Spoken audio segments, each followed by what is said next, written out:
हिम्मत इंडिया के साथियों, अपनी ही मातृभूमि में गुनहगारों की तरह भेस बदल बदल कर इलाहाबाद से यहां तक पहुंचा हूं। खैर, मेरी छोड़ो मृत्यु के सामने ही नई जिंदगी है। मुझे गर्व है कि तुम सब भारत देश की दूसरी आजादी के लिए संघर्ष कर रहे हो।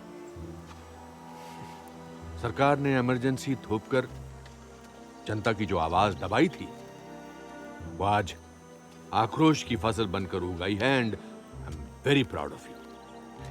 शुक्रिया। अब एक अनोखा मौका आया है, a new challenge.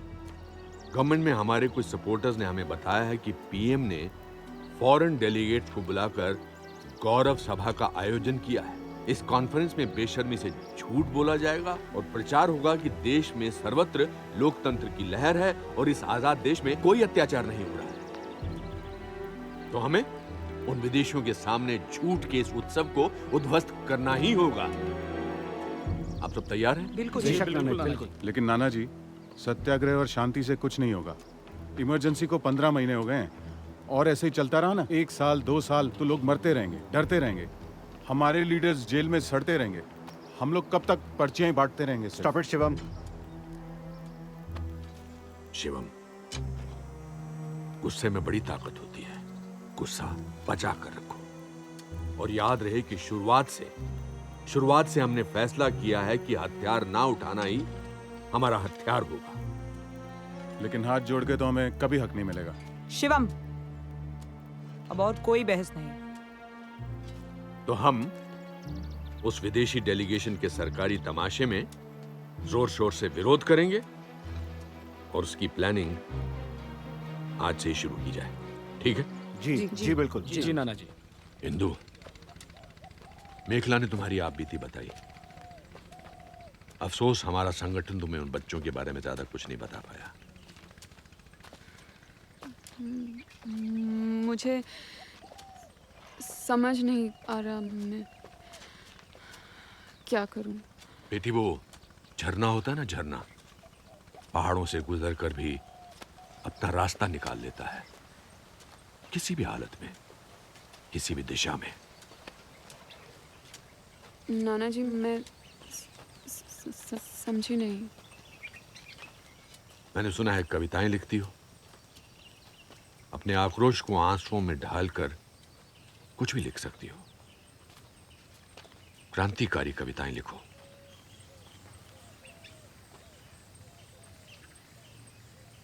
Indu, Bharat की एक बेटी ने देश को बंदी बनाया हुआ है।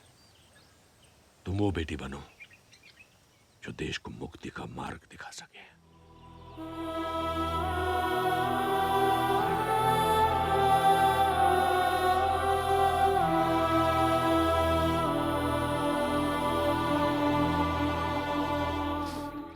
तो बोलिए मिस्टर सानी,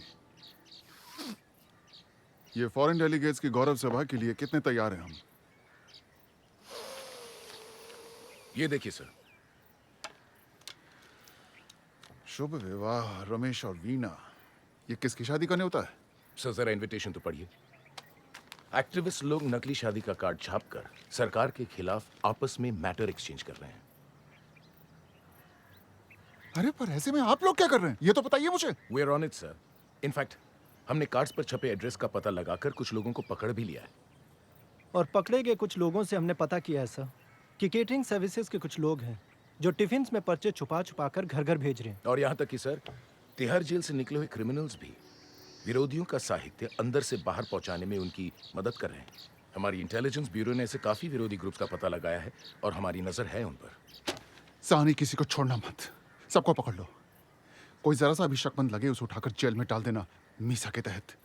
डोंट वरी सर, पुलिस से मिलकर हम इसी में लगे हैं। Be rest assured, we'll take care of the matter sir. ठीक है। ओके सर, जय हिंद। जय हिंद। जय हिंद सर। सानी, सर, एक बात अच्छे से याद रखना, हाई कमांड से बहुत ज्यादा प्रेशर है।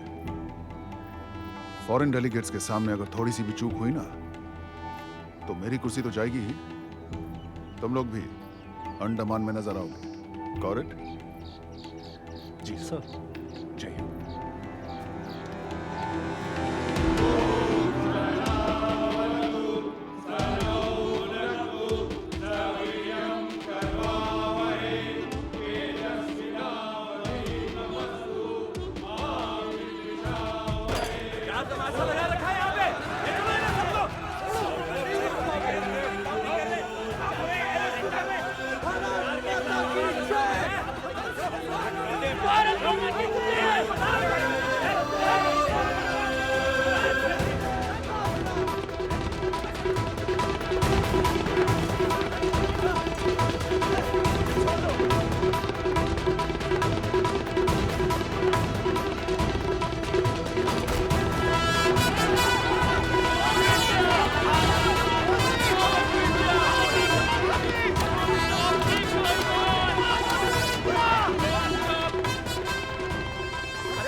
नाना जी कुछ पेपर से हमने तैयार किए हैं। फोटोग्राफ्स दिखाओ। ठीक है। नाना जी, मेखला के घर पुलिस पहुंच गई है। अभी यहाँ से जल्दी निकलिए। कौन आई है? इनको कुछ नहीं पता है। ये मेरे यहाँ पर सिलाई सीखने आती हैं। अपने कपड़े ले लेना तुम अंदर से, ठीक है? ठीक है चलो लेकर चलो चलो मैडम चलिए चलो, चलिए जल्दी। चलिए चलो चलो हटो उस यहाँ तरफ से। चलो। यहाँ कोई तमाशा नहीं हो रहा है। हाथ से सरकती रेत की तरह सब कुछ छूट रहा था। पहले घर, फिर बच्चे और अब मेखला का साथ। और मेरी हर समस्या की जड़ इमरजेंसी थी। मैंने ठान लिया कि अत्याचार के इस अंधकार के सामने आक्रोश का पत्थर तो तबीयत से उछालना ही पड़ेगा। साथियों, हमें अफसोस नहीं, अभिमान है कि मेखला, निहाल और हमारे अन्य साथी हमारी इस लड़ाई में लड़ते लड़ते पकड़े गए हैं। अगर संकट बड़ा है तो हमारा संकल्प भी बढ़ेगा। हम डरने वाले नहीं हैं। जी हाँ नाना जी। नाना जी। शौकत, अगले हफ्ते जो फॉरेन डेलीगेट्स के सामने पर्चे हमें फेंकने हैं, उनका इंतजाम हो गया है? जी नाना जी, हमारे समर्थक सेठ किला चंद अग्रवाल, उन्होंने हमारे लिए नई प्रिंटिंग मशीन का इंतजाम कर दिया है। गुड। जेनी, ये उस हॉल का नक्शा है जहां पर यह सरकारी अधिवेशन होने वाला है। पुलिस का भारी इंतजाम होगा। यहां इन ग्रीन सीट्स पर हमारे कुछ लोग होंगे जो अचानक भगदड़ करेंगे, पुलिस का ध्यान बटाएंगे और उन्हें आगे बढ़ने से रोकेंगे। But the most important thing is these two seats. या आगे की 2 सीटों पर जेनी तुम और पियू तुम पत्रकार बनकर बैठोगी और फिर तुम इन फॉरेन डेलीगेट्स के सामने स्टेज पर पर्चे फेंकोगी और अंग्रेजी में नारे लगाओगी। Is that clear? यस। जी Nana ji. What we have here Nana is जी, ये काम मैं करना चाहती हूँ।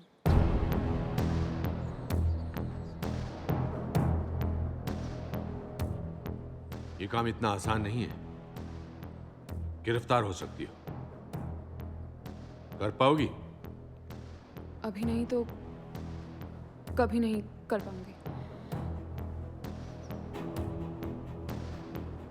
हिंदू, ये सरकारी अधिवेशन है। इस कुरुक्षेत्र में तुम्हारे अपने भी शत्रु बनकर तुम्हारे सामने आ सकते हैं। हाथ कांपेंगे तो नहीं? अर्जुन के इरादे हिल सकते हैं, घायल द्रौपदी के नहीं।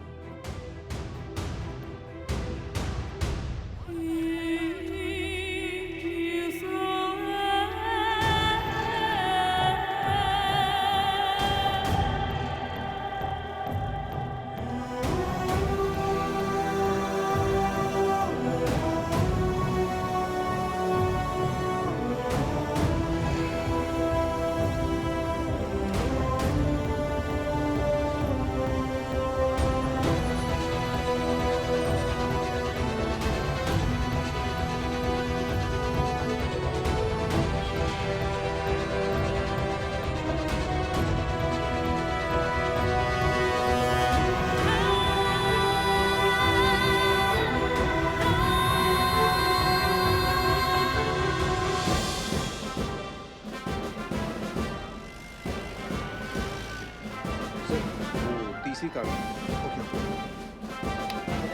क्या ये मोर्चा निकालने आए थे यहाँ पर? Welcome welcome to India. Please बाहर निकाल। ये क्या है? ले जाओ इन्हें।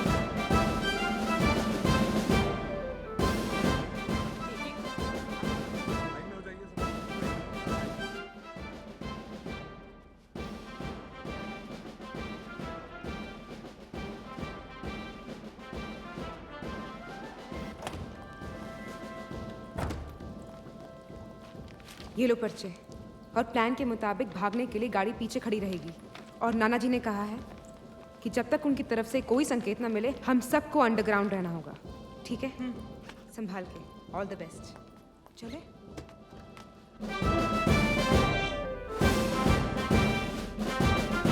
नवीन, मेक श्योर प्रेस कॉन्फ्रेंस के बाद के सारे इंतजाम बराबर है। Okay sure sir. Okay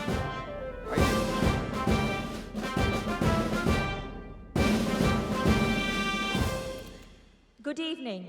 On behalf of the Indian government, it's my privilege and honor to welcome the distinguished members of the Parliament of the Commonwealth nations.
Chief chief मैं आपको क्या बताऊं, वो बस कुछ ऐसा हो गया कि मैं वो अपनी तरफ से पूरी कोशिश की थी मैंने। मेरी मम्मी एक हिटलर है।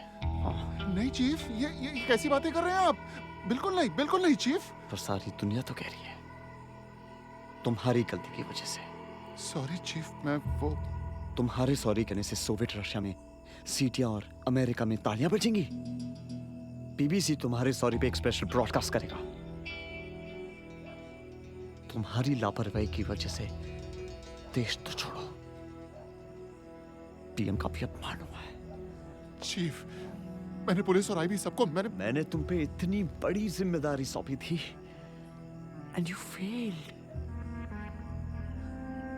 कल सुबह तुम अपना नहीं चीफ, नहीं प्लीज चीफ, ऐसा मत कीजिए प्लीज। मुझे सिर्फ एक चांस दे दीजिए, सिर्फ 15 दिन चीफ। मैं एक को पकड़ के खत्म करके रख दूंगा। ये मेरा चैलेंज है चीफ। Please chief. सरकारें चैलेंजेस से नहीं, चाबुक से चलती है।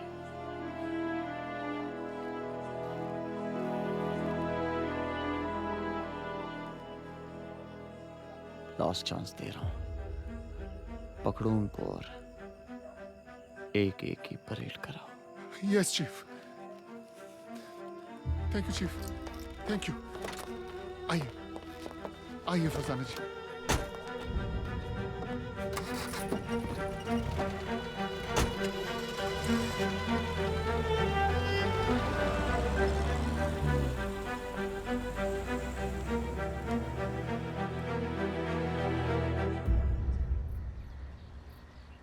मिश्रा सिर्फ 15 दिन है हमारे पास। वो किसी भी संगठन से हो, कम्युनिस्ट, आरएसएस, अकाली, कुछ भी, वो लोग मुझे हर हाल में चाहिए, समझे? सर, यह जी बिंदर का फोन। अरे वो फोन क्यों कर रहा है? उसे यहाँ पर आने के लिए बोलो फौरन। जी। हेलो। हेलो सर सर क्या है ये? आपको यहीं पे बुला। सर आप ऐसे कैसे मुझे अचानक निकाल सकते हैं? तो क्या ताम्रपत्र देकर तो मैं विदा करें क्या? पर मेरी गलती क्या है सर? नवीन, इंदु ने जो कुछ भी किया वो तुमने भी देखा था और मैंने भी। अरे मंजू जी, वो पुलिस स्टेशन को अलर्ट करने वाला लेटर वो तैयार हुआ क्या? जी बस सर, रेडी हो रहा है। लेकिन सर अब मेरा इंदु के साथ कोई रिश्ता ना रहा।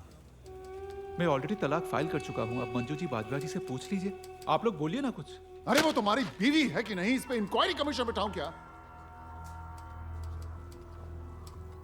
यहां हमारे बीवी बच्चों के ऊपर तलवार गिर रही है। सर एक मौका दीजिए सर, एक मौका सर, प्लीज सर। गॉड, एक ठीक है, दिया एक मौका। 24 घंटों के अंदर इंदु और उसके साथियों को अरेस्ट करवा सकते हो क्या? बोलो। ठीक है, तो फिर मैं भी कुछ नहीं कर सकता। सर मेरे साथ ऐसा मत कीजिए सर, प्लीज सर। नवीन तुम प्लीज जाओ यहां से, हमें बहुत काम करना है। प्लीज जाओ जाओ।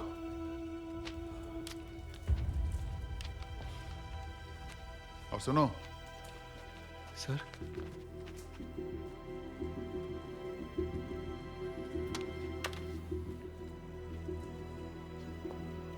Nothing personal. तुम जानते हो मुझ पे कितना प्रेशर है। हाई कमांड से ऑर्डर है कि न पर्चा फेंकने वालों को, ना उनकी जान पहचान वालों को, किसी को ना छोड़ा जाए। बाकी अगर कुछ पैसे वैसे की जरूरत हो तो मांग लेना। अरे राम मोहन जी। जी सर।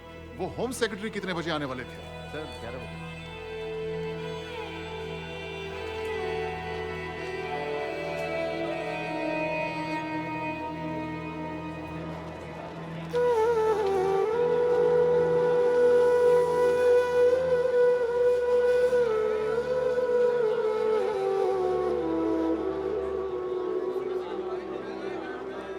एक्सक्यूज मी सर, शादी हुई आपकी? जॉब करते हैं आप? सर हम भारत सरकार से हैं और हमारे पास ना बहुत ही जबरदस्त स्कीम है। अगर आप नसबंदी करवाएंगे तो हम आपको 125 रुपए दिलवाएंगे सर। घी और अलार्म क्लॉक भी मिलेगा सर। सर इतना मत सोचिए सर, प्लीज करवा लीजिए सर। चलिए सर, गवर्नमेंट पे ट्रस्ट कीजिए सर। चलिए सर, कैंप में चलते हैं। चलिए सर, चलिए। अरे क्या कर रहे हैं सर? सर छोड़ दीजिए सर। अरे सर मार दे। अरे क्या हुआ इसे? पागल हो गया क्या? क्यों में करो?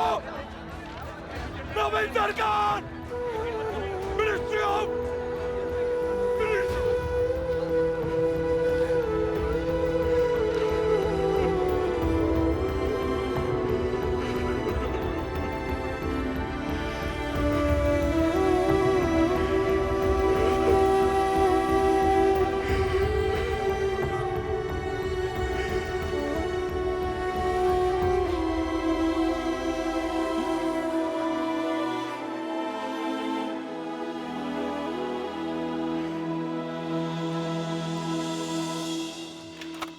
ये है जेनिफर अरहाना।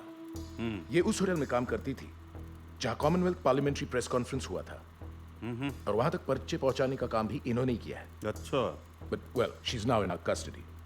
उनके साथ थे ये विठल मांझी और ये निहाल पांडे। अब ये लोग उस कॉन्फ्रेंस में स्ट्रेटेजिकली हंगामा मचाते हुए पकड़े गए, और अब वो लोग जो फिलहाल अंडरग्राउंड है वो हैं शिवम रेड्डी, शौकत आलम, पीयू रॉय और ये इंदु सरकार। ना वेरी इंटरेस्टिंगली, ये नवीन सरकार की एक्स वाइफ है। And now to their chief. इस हिम्मत इंडिया संगठन के लीडर हैं ये नानाजी प्रधान। सर बहरूपिये की तरह ये इतने भेष बदलते हैं कि ना तो ये हमारे हाथ लगते हैं और ना ही इनकी कोई लेटेस्ट तस्वीर। अच्छा। हमने इन पकड़े हुए एक्टिविस्ट को बुरी तरह से डराया, धमकाया, 3rd डिग्री टॉर्चर भी किया, पर किसी ने मुंह नहीं खोला कि बाकी के लोग कहां छिपे हैं और उनके आगे का प्लान क्या है। बट अभी अभी एक रेड में हमें एक पुख्ता सबूत मिला है, वो है ये 1000 रुपए का नोट। ना 1000 का नोट तो देख रहा हूं मैं, पर ये डॉक्टर कौन है? नहीं नहीं, ये कोई डॉक्टर वगैरह नहीं है। फिर नोट पर आपको ये जो नंबर दिख रहा है, हमारी इन्वेस्टिगेशन से पता चला है ये दिल्ली के बिजनेसमैन मिस्टर कीलाचंद अग्रवाल का टेलीफोन नंबर है। अच्छा अच्छा। सर हिम्मत इंडिया संगठन को खुफिया फिनांस यही करते हैं सर।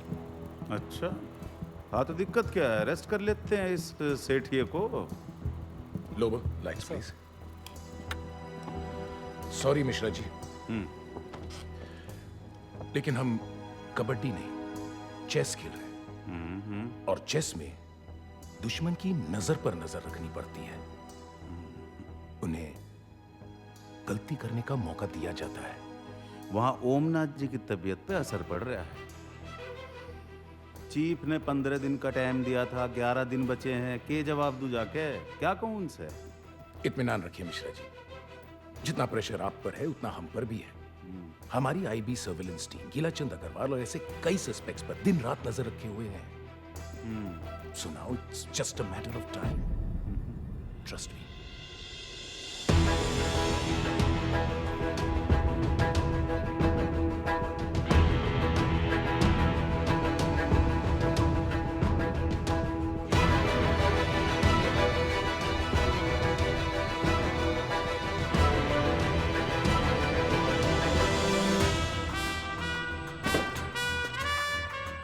कुछ मिला सर? हाँ मिला ना। सानी सर से डांट, सुबह से 3 बार फोन आ चुका है। पुलिस अपना काम नहीं करती तो आईबी पे प्रेशर पड़ जाता है। लेकिन सर अगर हमको जल्दी कुछ ना मिला तो? सब्र करो दिनेश, मुझे लगता है हमें जल्दी लीड मिलने वाली है। देखा आप लोगों ने फॉरेन डेलीगेट्स के सामने विरोध करने का कितना अच्छा रिस्पांस मिला है हमें इंटरनेशनल अखबारों में। अब हम इस अचूक मौके का फायदा उठाकर विदेश में जाकर विरोध का प्रचार करेंगे।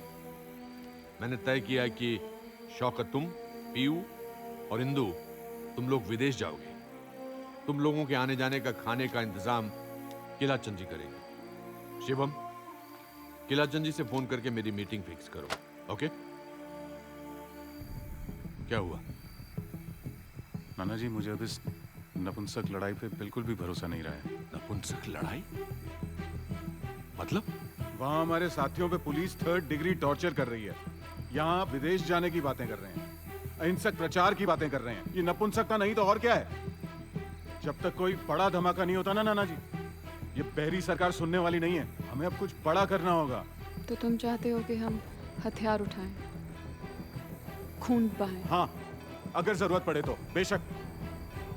जगह जगह डायनामाइट्स फटेंगे, 2-4 पटरियां उखड़ेंगी, 4-5 पावर स्टेशंस उड़ेंगे, तभी ये सड़ा हुआ सिस्टम हिलेगा। चुप!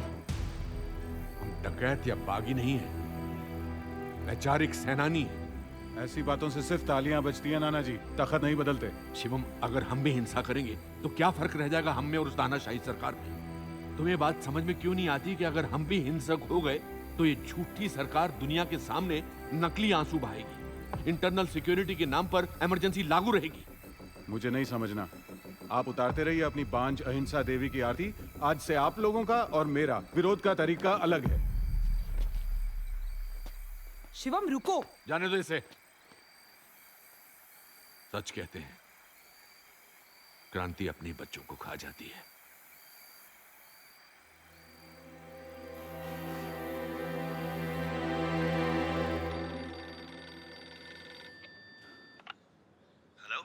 नमस्ते किलाचंद जी। नमस्कार जी, टिकट बुक हो गई है, आप आगे ले जा सकते हैं। जी अच्छा, जल्द मुलाकात होगी। जी बिल्कुल, चलिए बात।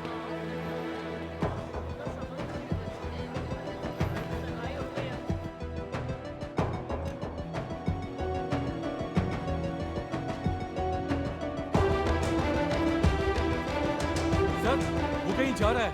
दिनेश, मैं उसको फॉलो करता हूँ। ठीक है, तुम यही संभालो एंड स्टे अलर्ट। ओके? जी सर।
भारती जी, आप अंदर जाइए। क्या हुआ? सुनो, शायद कोई मेरा पीछा कर रहा है। मैं उसको चप्पा देकर यहाँ मुड़ाया हूँ और यहाँ से निकलना खतरे से खाली है।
कौन हो तुम?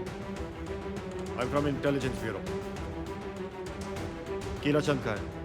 कौन किला चंद?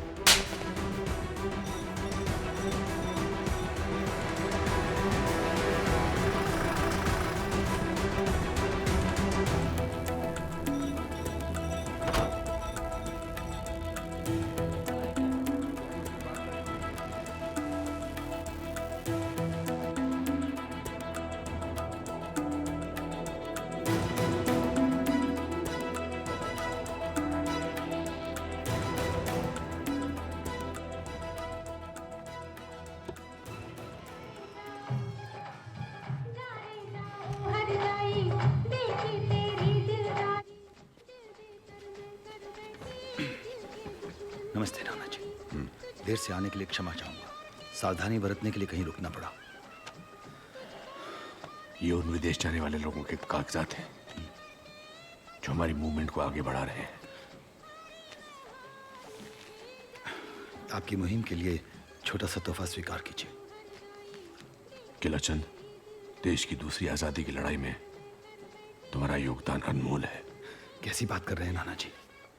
आपने मुझे और मेरे पैसों को अपने काम आने दिया, इसके लिए मैं हमेशा आपका आभारी रहूंगा। वंदे मातरम। वंदे मातरम।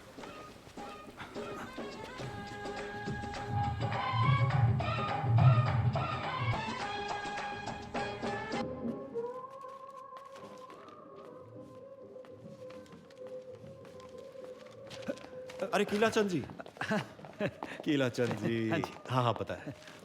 एम्बुलेंस में सीधा यहाँ पे आ गए। सिनेमा देखो। आपकी तबीयत तो ठीक है ना? सर सर वो देखो। ओए, रुको! रुको! अरे रुकिए ना! अरे रुको! मेरी बात तो सुनो! मेरी बात तो सुन लो! अरे बात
बोल, नाना जी और तेरे संगठन के बाकी साथी कहाँ छुपे हुए हैं? बोल।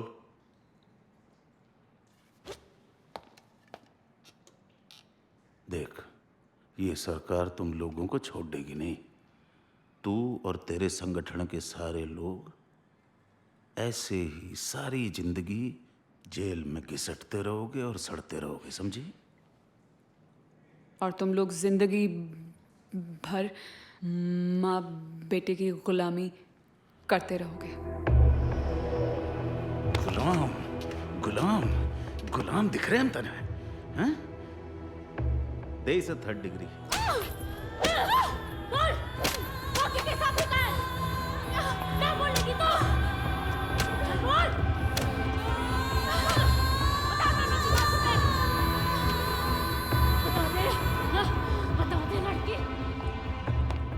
जय हिंद जनाब। हाँ वही रोटी बोल। सर वो सिविलियन के साथ बहुत ज्यादती हो रही है सर, बस कीजिए सर। तुझे घड़ी तकलीफ हो रही है, हैं? चल जा, तू मारेगा जा। नहीं सर, ड्यूटी के नाम पर आपने बहुत कुछ करवाया इन हाथों से, यहां तक कि मासूम बच्चे तक उठवा लिए और गर्द में मत डालिए सर। अरे वो सराफत के ताऊ, सोच ले क्या कह रहा है। नौकरी गवा देगा, बाल बच्चे भूखे मरेंगे। सरदार हूं सर, सरदार, गुरु महाराज जी दी फौज, लंगर खा के गुजारा कर लूंगा, लेकिन आज के बाद गलत काम की रोटी हलक से नहीं उतरेगी। मैं इस्तीफा दे दूं सर। जय हिंद।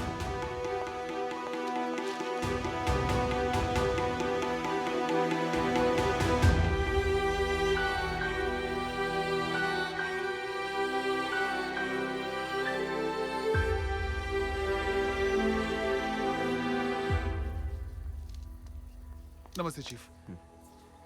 चीफ, फॉरेन डेलीगेट्स के आगे पर्चे फेंकने वालों को हमने पकड़ लिया है, वो भी सिर्फ 12 दिनों में। उन पे क्रिमिनल चार्जेस लगा दिए हैं चीफ। चीफ, पार्टी के लिए जान दे सकता हूं मैं लेता हूं।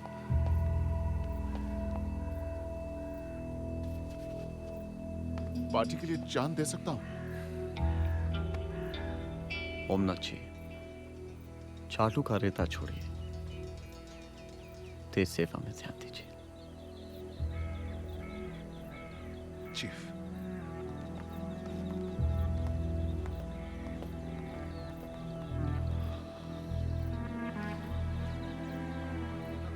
यहाँ पर साइन आपके लगेंगे, ठीक है? इंदु जी, कोर्ट ने मुझे आपका वकील अपॉइंट किया है। सरकार आपको और आपके संगठन को पॉलिटिकल प्रिजनर नहीं, खतरनाक क्रिमिनल मानती है। और मैं इस सरकार को सरकार नहीं मानती।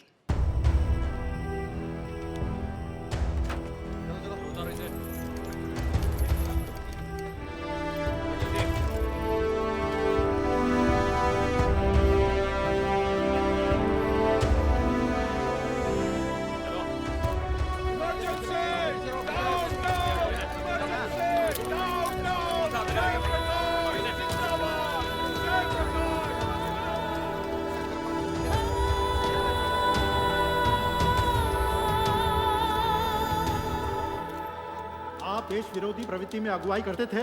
देश विरोधी नहीं, सरकार विरोधी। जज साहब, हम पे जो आरोप लगाए जा रहे हैं ये बेबुनियाद हैं। हम लोग पॉलिटिकल प्रिजनर्स हैं, क्रिमिनल्स नहीं। आपने नक्सलाइट लोगों से मिलकर ये डायनामाइट हासिल किया था? जी हाँ। आप अपने हिम्मत इंडिया के साथियों के साथ मिलकर जगह जगह ब्लास्ट करना चाहते थे? जी नहीं, ये झूठ है। मेरे साथियों की इसमें कोई भूमिका नहीं, मैं उनको बहुत पहले ही छोड़ चुका था। आप अपने ऊपर लगे सारे आरोप कबूल करते हो? जी हाँ, गर्व है मुझे, गर्व है मुझे इन आरोपों पर। आपने हिंदू सरकार और नक्सली बच्चों को पनाह दी थी? वो नक्सल नहीं थे, आम लोग थे, मेरे जैसे, आप जैसे। जज साहब, हाँ हम लोग एक ही संगठन से हैं, लेकिन हमने आज तक ऐसा कोई काम नहीं किया जिसमें किसी की जान को नुकसान हो। हाँ तो मिस सिंधु, आप हिम्मत इंडिया संगठन के इन लोगों को जानती हैं? जी।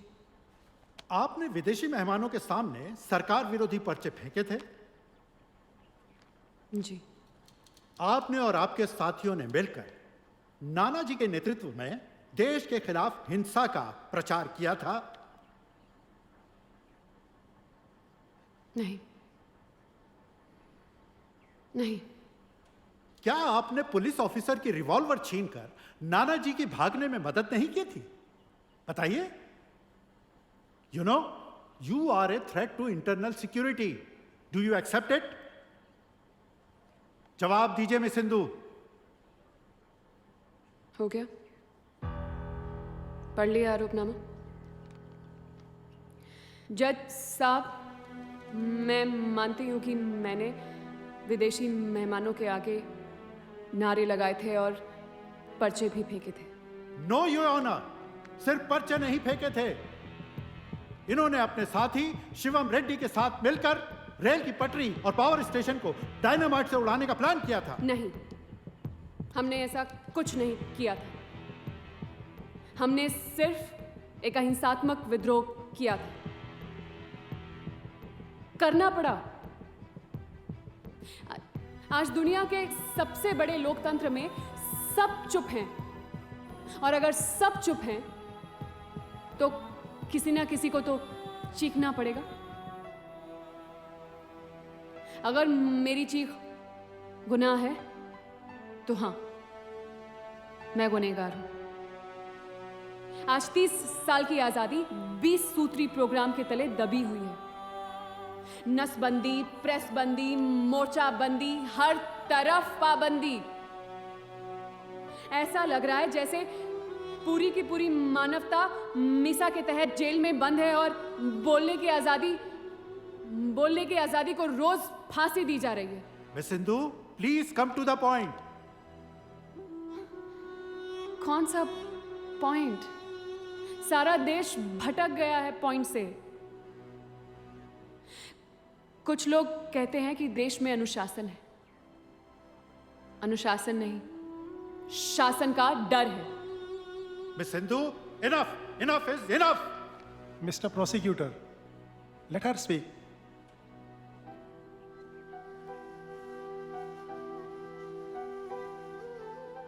सारा देश यही कह रहा है, इनफ।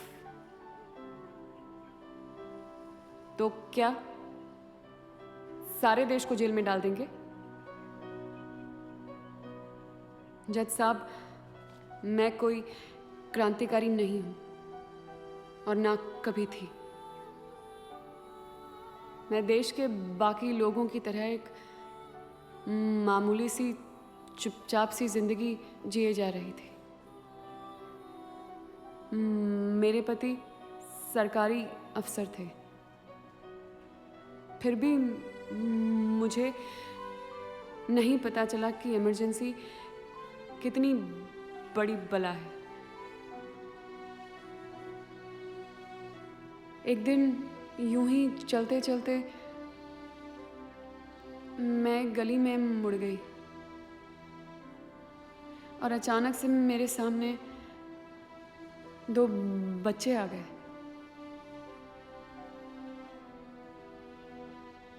उसी पल से मेरी जिंदगी अलग ही दिशा में बदल गई। मैं तो सिर्फ उन बच्चों के बिछड़े हुए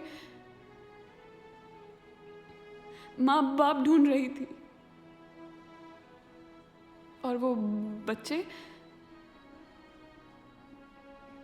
मुझ में अपनी माँ।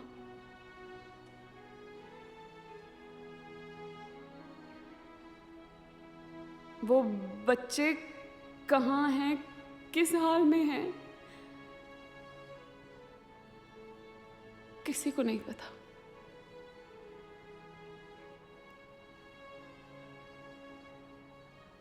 मुझसे छीन लिए गए थे वो बच्चे और फिर खो गए इमरजेंसी के अंधेरे में। अगर मासूम बच्चों के लिए आंसू बहाना गुनाह है तो हाँ, मैं गुनहगार हूं, 100 बार गुनहगार हूं। और मुझे इस की सजा मिलनी चाहिए, जरूर मिलनी चाहिए।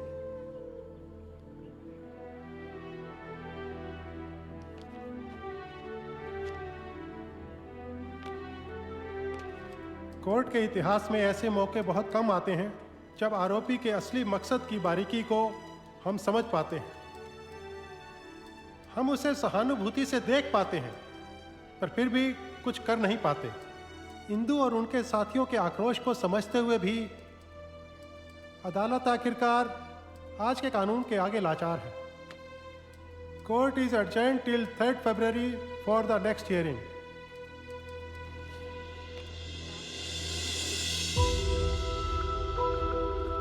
चलिए आगे बढ़िए, चलिए चलिए सब लोग वैन पे चलिए, चलिए चलो, चलिए चलिए वैन पे बैठिए।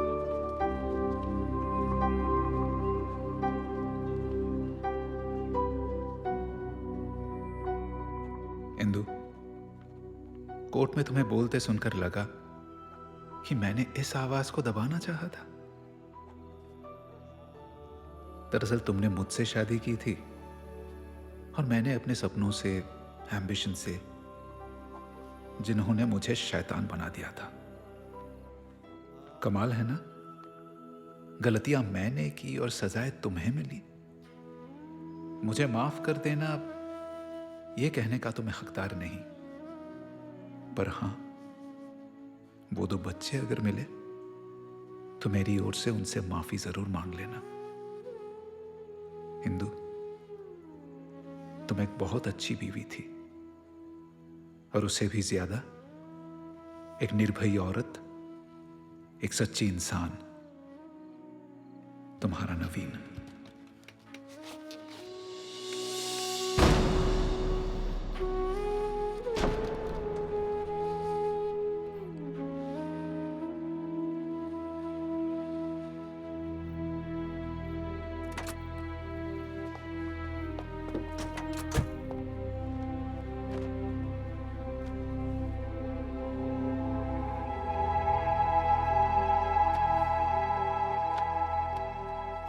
Are you sure हमें इतनी बड़ी मेजॉरिटी मिल सकती है? जी हाँ सर, हमारे ग्राउंड रिपोर्ट्स के मुताबिक अगर आज इमरजेंसी हटाई जाए और 3 महीनों में चुनाव हुए तो हमें 320 सीटें मिलने की पूरी संभावना है।